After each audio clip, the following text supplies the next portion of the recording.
बढ़ते वायु प्रदूषण के खिलाफ आज पिंपरी चिंचवड शहर के वाकड़ और ताथवड़ी इलाके के नागरिकों ने बड़ा मार्च निकाला। नागरिकों ने हाथ में विरोध तख्तियां लेकर शनि मंदिर चौक से भूमकर चौक तक मार्च निकाला है।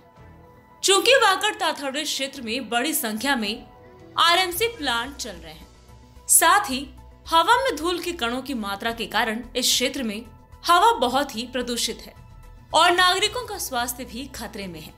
इस क्षेत्र के निवासी सर्दी, खांसी और अन्य श्वसन संबंधी विकारों से पीड़ित हैं। नागरिकों का कहना है कि प्रशासन से बार बार मांग करने के बावजूद प्रशासन वायु प्रदूषण फैलाने वालों के खिलाफ कोई कार्रवाई नहीं कर रहा है। नागरिकों ने मांग की है कि पिंपरी चिंचवड नगर निगम और महाराष्ट्र प्रदूषण नियंत्रण बोर्ड आरएमसी प्लांट के खिलाफ तत्काल कार्रवाई करे, जिसके कारण वाकड़ और ताथवड़ी क्षेत्रों में वायु प्रदूषण बढ़ रहा है। माझं नाव आहे अभिजित आखाडे। मी बिजनेस स्मार्ट होम्स ताथवडेचा रहिवासी आहे।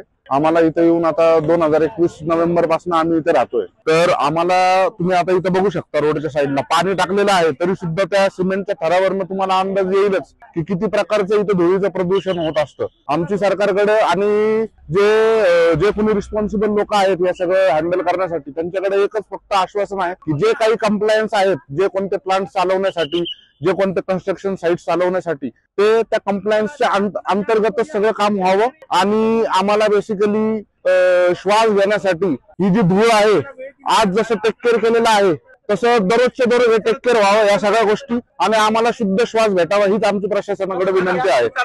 आणि धूळ इतकी आहे, तुम्ही जर का बघितलं काय म्हणतात त्याला, शनी मंदिरच्या कॉर्नर पासून ते तिथपर्यंत कंटिन्युअसली अपूर्ण पट्टा धुळीने माखलेला असतो।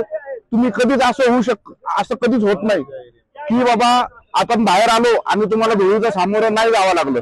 इथे प्रॉक्सिमिटी मध्ये 2 स्कूल्स आहेत, कॉलेजेस आहेत, हाऊसिंग सोसायटीज आहेत। प्रत्येक गोष्टीला या गोष्टींचा इम्पॅक्ट होतो। नमस्कार, माझं नाव सचिन देसाई आणि आजचा हा जो मोर्चा आहे तो सर्व जे आमच्या भागात धूळ, प्रदूषण आणि सगळं हवेची जी गुणवत्ता खराब होत चालली आहे त्याविषयी आहे। दादा, सोपा प्रश्न इतकाच आहे की आम्ही श्वास घ्यायचा का नाही घ्यायचा, फार सोपा प्रश्न आहे आमचा प्रशासनाला। कारण आजूबाजूला हे जे इतके प्लांट्स वाढले, इतकी धूळ वाढली आहे, कन्स्ट्रक्शन असो, इतर अनेक कारण असो, त्यामुळे हा जो त्रास आम्हाला होतोय, आज या धुळीमुळे प्रत्येकाच्या घरात प्रत्येक माणूस आजारी पडतोय। कफ होणं, धुळीमुळे होणारे इतर आजार हे रोजचं एक कारण झालेलं आहे। आणि जर तुम्ही आता दादा एक तुम्ही व्हिडिओ घेताय, ते अजून एक थोडा वेळ मोर्चा चालणार आहे, तुम्ही आजूबाजूने व्हिडिओ घ्या, किती प्रकारचे ट्रक, किती प्रकारची वाहनं धूळ सिमेंटने भरलेली सगळी इथून जात आहेत आणि त्यामुळे किती त्रास होणार आहे हे तुम्हाला दिसेल। आज तर ते खूप हळू जातात, व्यवस्थित जातात, यामुळे अनेक समस्यांचा सामना आम्हाला इथल्या जनतेला, सोसायटीत राहणाऱ्या प्रत्येकाला करावा लागतोय।